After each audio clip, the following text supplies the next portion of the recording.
నూలు నూలులో శతాబ్దాల గౌరవం, పట్టు పరంపరకు ప్రతీక, సంప్రదాయానికి శాశ్వత చిరునామా సఖీ. ఓం నమో వెంకటేశాయ. ఓం నమో వెంకటేశాయ.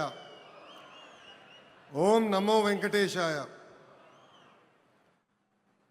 గౌరవ ముఖ్యమంత్రి శ్రీ నారా చంద్రబాబు నాయుడు గారికి, సినిమాలో పవర్ స్టార్, రాజకీయాల్లో జనసేనాని, ఎక్కడ తగ్గాలో తెలుసు, ఎక్కడ నెగ్గాలో కూడా తెలుసు. నాకు సొంత అన్న లేని లోటు తీర్చిన నా పవనన్నకి, బీజేపీ రాష్ట్ర అధ్యక్షులు మాధవ్ గారికి, తెలుగుదేశం పార్టీ, భారతీయ జనతా పార్టీ, జనసేన పార్టీ శాసనసభ్యులకు, ఎంపీలకు, కార్యకర్తలకు, ప్రజలందరికీ నా హృదయపూర్వక నమస్కారాలు. కలియుగ దైవ సాక్షిగా ప్రజాప్రభుత్వం 2 ఏళ్ల పాలన పూర్తి చేసుకుంటాం జరిగింది. ప్రజాప్రభుత్వ అధికారంలోకి వచ్చిన తర్వాత ప్రశాంతత వచ్చింది. ఇప్పుడే సహచరం మంత్రి అచ్చెన్నాయుడు గారు ఒక మాట అన్నారు. ప్రజాప్రభుత్వం వచ్చిన 2 ఏళ్లలోనే ప్రజలకి స్వాతంత్రం వచ్చిందని. మనందరం చూస్తున్నాం. జేసీబీలు లేవు, దాడులు లేవు, హత్యలు లేవు, అంతెందుకు బూతులు కూడా లేవు. ఈరోజు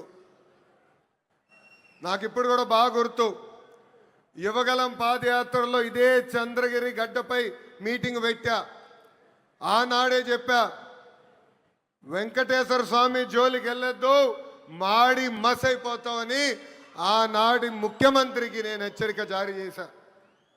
కానీ నా మాట ఇన్లా, దేవుడితో పెట్టుకున్నారు. ఇప్పుడు వాళ్ళ పరిస్థితి ఏంటో ప్రజలందరూ ఒక్కసారి ఆలోచించాలి. విశ్వవిఖ్యాత నడ సార్వభౌమ స్వర్గశ్రీ నందమూరి తారక రామారావు గారికి సీమ అంటే చాలా ప్రేమ. ఆనాడు కరువు వస్తే జోలు పట్టుకుని సీమ ప్రజల్ని ఆదుకున్న వ్యక్తి ఎన్టీఆర్. అంతేకాదు, తెలుగు గంగా గాలేరు నగర్ని ప్రాజెక్ట్ని తయారు చేసింది ఎన్టీఆర్. మహిళలకి ప్రత్యేకంగా విశ్వవిద్యాలయం ఏర్పాటు చేసింది ఎన్టీఆర్. నిత్యం అన్నదానం కూడా ప్రారంభించింది ఎన్టీఆర్. ఇప్పుడున్న రాజకీయాల్లో విరాట్ కోహ్లీ మన చంద్రబాబు నాయుడు గారు. అవతల వైపు బౌలర్లు మాడుతూ ఉంటారు, కానీ బ్యాట్స్మెన్ ఓన్లీ వన్, అది మన చంద్రబాబు నాయుడు గారు. రాయలసీమను రాయలసీమగా మార్చిన వ్యక్తి మన చంద్రబాబు నాయుడు గారు. ఎవరికి తెలియని సమయంలో బిందు సైన్యం పరిచయం చేసి ఏకంగా రాయలసీమలో రత్నాలు పండే విధంగా చేసిన వ్యక్తి మన సిబిఎన్. హంద్రినివా సుజలా స్రవంతి ప్రాజెక్ట్ని పూర్తి చేసి చివరి నియోజకవర్గం కుప్పానికి నీరు తీసుకెళ్లిన వ్యక్తి మన సిబిఎన్. అంతెందుకు, పులివెందల కూడా నీరిచ్చిన గొప్ప వ్యక్తి మన చంద్రబాబు నాయుడు గారు. ఇప్పుడు ఏకంగా 1,00,000 కోట్ల పెట్టుబడితో మిషన్ రాయలసీమ కూడా ప్రారంభించబోయే వ్యక్తి మన ముఖ్యమంత్రి చంద్రబాబు నాయుడు గారు.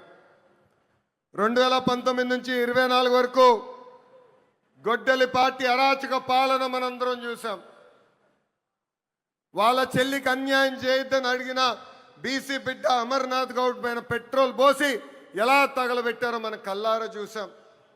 ఒక మాస్క్ అడిగినందుకు ఒక దళిత డాక్టర్ సుబ్రహ్మణ్యాన్ని పిచ్చోడు చేసి ఎలా చంపేశారో ప్రజలందరూ చూశారు. సొంత డ్రైవర్ సుబ్రహ్మణ్యాన్ని ఏకంగా గంజాయి మత్తులో చంపేసిన వాళ్ళ ఎమ్మెల్సీని మనందరం చూసాం. నంద్యాల నియోజకవర్గంలో ఒక మైనారిటీ కుటుంబాన్ని వేధిస్తున్నారు, ఈ వేధింపులు మేము తట్టుకోలేమని ఆత్మహత్య చేసుకునే పరిస్థితి మనందరం చూసాం. వైకాపా నాయకుల కూతురు కన్నా వాళ్ళ కూతురికి ఎక్కువ మార్కులు వస్తున్నాయని ఆ కుటుంబాన్ని వేధిస్తే ఆ వేధింపులు నేను చూడలేను, తట్టుకోలేనని ఆత్మహత్య చేసుకున్న మిస్బాని మనందరం చూస్తాం కూడా జరిగింది.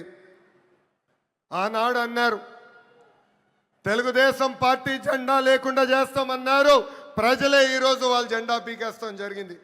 వై నాట్ 175 అని చెప్తే ఏకంగా టీమ్ 11 ప్రజలు వాళ్ళకి తీర్పిస్తాం కూడా జరిగింది.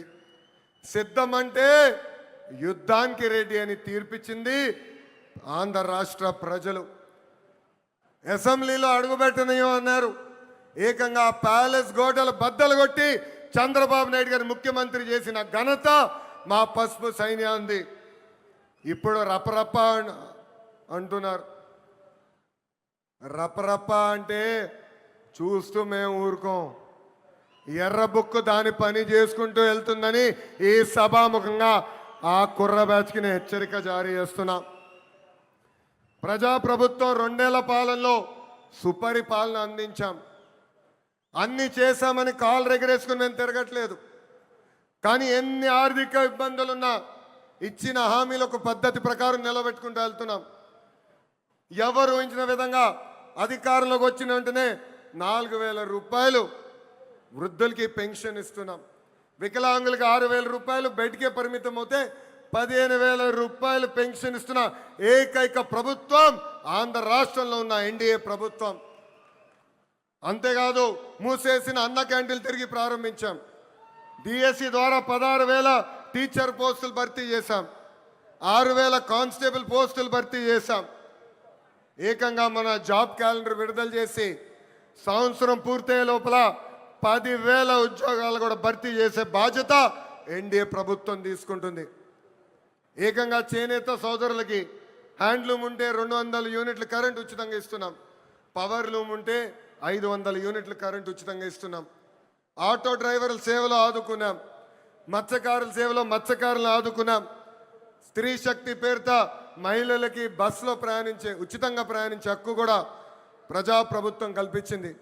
దీపం పథకం ద్వారా ఉచితంగా గ్యాస్ సిలిండర్లు కూడా మా తెలుగింటి ఆడబడుచులకి పంపిస్తాం కూడా జరుగుతుంది.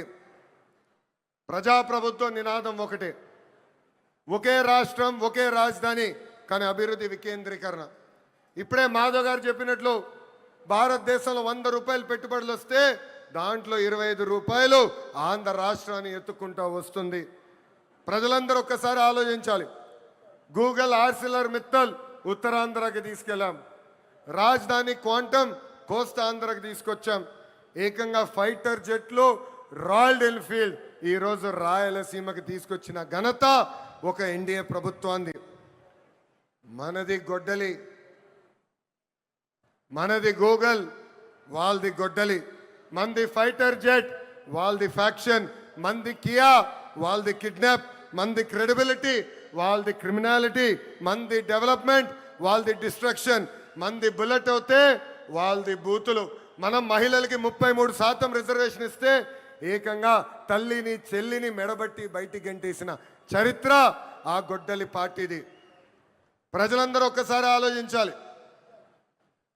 జగన్ ఆయన పేరులో జీ చూసి జెన్జీ అనుకుంటున్నాడు. జగన్ పేరులో ఉన్న జీ గొడ్డలి. అందుకే ఆ పార్టీకి గొడ్డలి పార్టీ అని ఈరోజు పేరు పెడతాం జరిగింది. జగన్కి సిసిడి జబ్బు ఉందండి. సిసిడి అంటే ఏంటో తెలుసా? క్రెడిట్ చోరీ జబ్బు, క్రెడిట్ చోరీ డిసార్డర్. ఏకంగా పేపర్లో వార్తలు వచ్చినాయి, ఆంధ్ర రాష్ట్రానికి ఆర్సిలర్ మిత్తల్ ప్రాజెక్ట్ వస్తుందని. ఆయన ప్రెస్ మీట్ పెట్టి ప్రాజెక్ట్ రావట్లేదు, పక్క రాష్ట్రానికి వెళ్తుందని చెప్పారు.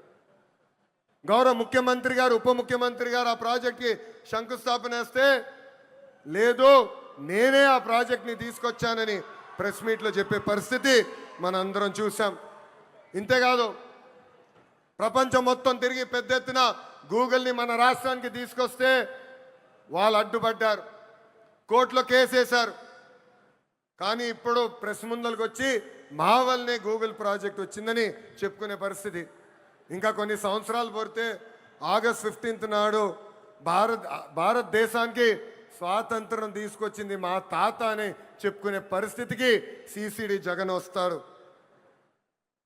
జగన్ కొన్ని కంపెనీలు తీసుకొచ్చాడు. ఆ కంపెనీ పేర్లు మనందరం మర్చిపోయాం. ప్రజలందరూ ఒక్కసారి గుర్తు చేయాలనుకుంటున్నా. ఆ కంపెనీ పేరులో Andhra gold, president medal, gold medal, అలాంటి కంపెనీలు తీసుకొచ్చిన చరిత్ర ఆ పార్టీది. Google, ఆసిలర్ Mittal, royal Enfield fighter jet తయారు చేసిన పరిశ్రమలు తీసుకొచ్చిన చరిత్ర మా ఎన్డీఏ ప్రభుత్వాన్ని. చిన్నప్పుడు 10th క్లాస్ పేపర్ లీక్లో టీచర్లు జగన్ని చితకబాదారంట. అందుకే టీచర్లు చూస్తే ఆయన చాలా కోపం, కక్ష. అధికారంలో ఉన్నప్పుడు మద్యం షాపుల ముందల కాపులాగా నిలబెట్టారు ఆయన టీచర్ని. ఏకంగా మనం డిఎస్సి విడుదల చేస్తే 226 కేసులు ఆ డిఎస్సి పైన వేశారు. ఎవరు ఊహించిన విధంగా 150 రోజుల్లో 16,347 పోస్టులు భర్తీ చేసిన ఘనత మన ఎన్డీఏ ప్రభుత్వాన్ని. నిన్న ప్రెస్ మీట్ నేను చూసా. జగన్ నన్ను ప్రశ్నించట్లేదు, గౌరవ ముఖ్యమంత్రి చంద్రబాబు నాయుడు గారిని ప్రశ్నించట్లేదు, ఆంధ్ర రాష్ట్ర ప్రభుత్వాన్ని ప్రశ్నించట్లేదు. రాజ్యాంగం రాసిన అంబేద్కర్ గారిని ప్రశ్నిస్తున్నారు, రిజర్వేషన్ని ప్రశ్నిస్తున్నారు, రాజ్యాంగాన్ని ప్రశ్నిస్తున్నారు. అందుకే ఈ సభాముఖంగా జగన్కి నేను హెచ్చరిక జారీ చేస్తున్నా. మీరు ఎన్ని జన్మలు ఎత్తినా డిఎస్సి పూర్తి చేసి ఇచ్చిన హామీ నిలబెట్టుకున్న ఘనత మాది. మళ్ళీ డిఎస్సి నిర్వహిస్తాం. నిరుద్యోగ యువకులకి పెద్ద ఎత్తున ఉద్యోగాలు కల్పించే బాధ్యత ప్రజాప్రభుత్వం తీసుకుంటుంది. ఈ జగన్కి కనీసం దేశభక్తి అన్న కూడా లేదు. మేమందరం పోరాడి పెద్ద ఎత్తున సాగర్ డిఫెన్స్ అన్న పరిశ్రమని ఆంధ్ర రాష్ట్రానికి తీసుకొచ్చాం. వాళ్ళు ఏకంగా భారతదేశం డిఫెన్స్ కోసం బోట్లు తయారు చేసే పరిశ్రమ. కావల్లో కనీసం 1000 మంది మత్స్యకారుల పిల్లలకి ఉద్యోగాలు ఇచ్చే పరిశ్రమను మేము తీసుకొస్తే ఏకంగా వాళ్ళపైన ఆరోపణలు చేసి ఆ పరిశ్రమను కూడా తిప్పి పంపించాలని ప్రయత్నించారు. ఇప్పుడు విశాఖ ఉక్కు పైన కూడా మాట్లాడుతున్నారు. 2 సార్లు విశాఖ ఉక్కు సంక్షోభంలో పడితే ఆ ఉక్కు ఫ్యాక్టరీని కాపాడిన ఘనత, చరిత్ర ఒక ఎన్డీఏ ప్రభుత్వాన్ని. ఆనాడు ప్రధానిగా నరేంద్ర మోడీ గారు, ముఖ్యమంత్రిగా చంద్రబాబు నాయుడు గారు ఇద్దరు కలిసికట్టుగా పోరాడి విశాఖ ఉక్కుని ఒక్కసారి కాపాడారు. దాని ముందల వాజ్పేయి గారు ప్రధానమంత్రిగా ఉన్నప్పుడు, చంద్రబాబు నాయుడు గారు ముఖ్యమంత్రిగా ఉన్నప్పుడే మళ్ళీ విశాఖ ఉక్కుని మనం కాపాడుకుంటాం జరిగింది. మన విశాఖ ఉక్కులో ఒక యాక్సిడెంట్ జరిగింది. 9 మంది కార్మికులు చనిపోయారు. యాక్సిడెంట్ జరిగిన 3 గంటల్లో హోంమంత్రి గారు అక్కడికి వెళ్ళారు. 6 గంటల్లో కేంద్ర ఉక్కు శాఖ మార్చులు వచ్చారు. 12 గంటల లోపల ఏకంగా గౌరవ ఉప ముఖ్యమంత్రి గారు, నేను కూడా వెళ్తాం జరిగింది. అక్కడ కార్మికులు కలిసాం, చనిపోయిన కుటుంబాలని పరామర్శించాం. వాళ్ళకి ఒకటే హామీ ఇచ్చాం, కేవలం డబ్బులు ఇచ్చి చేతులు దులుపుకునేదానికి రాలేదు, శాశ్వతంగా మీ కుటుంబానికి అండగా నిలబడడానికి మేము వచ్చామని చెప్పాం. ఫుల్ టైం ఎంప్లాయీస్కి ఇప్పుడు ఏకంగా 2 కోట్ల రూపాయలు ఆ కుటుంబాలకి ఆదుకుంటాం జరిగింది. కాంట్రాక్ట్ ఉద్యోగస్తులు ఎవరైతే చనిపోయారో ఆ కుటుంబానికి 1 కోటి రూపాయలు ఇచ్చి ఈరోజు ఎన్డీఏ ప్రభుత్వం ఆదుకుంటుంది. ఇన్ని చేస్తున్నా అక్కడికి వెళ్ళి మా పైన ఆరోపణలు చేసి ఇచ్చే 2 కోట్లు వద్దు, 1 కోటి రూపాయలే ఇవ్వండి అని చెప్పే పరిస్థితికి వచ్చాడు పులివెందల శాసన సభ్యుడు. ఇది ప్రజలందరూ గుర్తుపెట్టుకోవాలని ఈ సభాముఖంగా కోరుతున్నాం. ప్రపంచంలో మనం ఎక్కడికి వెళ్ళినా భారతదేశ వైపు అందరు చూస్తున్నారంటే దానికి కారణం మన నమో గౌరవ ప్రధానమంత్రి శ్రీ నరేంద్ర మోడీ గారు. మొన్నే రష్యాకి వెళ్ళా, వాళ్ళందరూ ఆశ్చర్యపోయారు. ఇంత సమర్థవంతమైన నాయకత్వం భారతదేశానికి ఎలా వచ్చింది, పొలిటికల్ స్టెబిలిటీ భారతదేశానికి ఎలా వచ్చిందంటే కేవలం ఒక్క వ్యక్తి, అది మన నమో వల్లనే వచ్చిందని వాళ్ళు చెప్తాం జరిగింది. ఇతర రాష్ట్రాల్లో నమో అంటే నరేంద్ర మోడీ గారు, కానీ ఆంధ్ర రాష్ట్రంలో నమో అంటే నాయుడుజీ మోడీజీ గారి అద్భుతమైన జోడి. ఇతర రాష్ట్రాల్లో డబుల్ ఇంజన్ సర్కారు ఉంటే కేవలం ఆంధ్ర రాష్ట్రంలోనే డబుల్ ఇంజన్ బుల్లెట్ ట్రైన్ సర్కారు ఉంది. ఈరోజు ఈ డబుల్ ఇంజన్ బుల్లెట్ ట్రైన్ సర్కారు వల్లనే మనం విశాఖ ఉక్కుని కాపాడుకున్నాం. అమరావతి పోలవరానికి కావాల్సిన నిధులు తీసుకొచ్చాం. ఎప్పుడో రావాల్సిన ఏకంగా విశాఖ రైల్వే జోన్ని కూడా మనం తీసుకొస్తాం జరిగింది.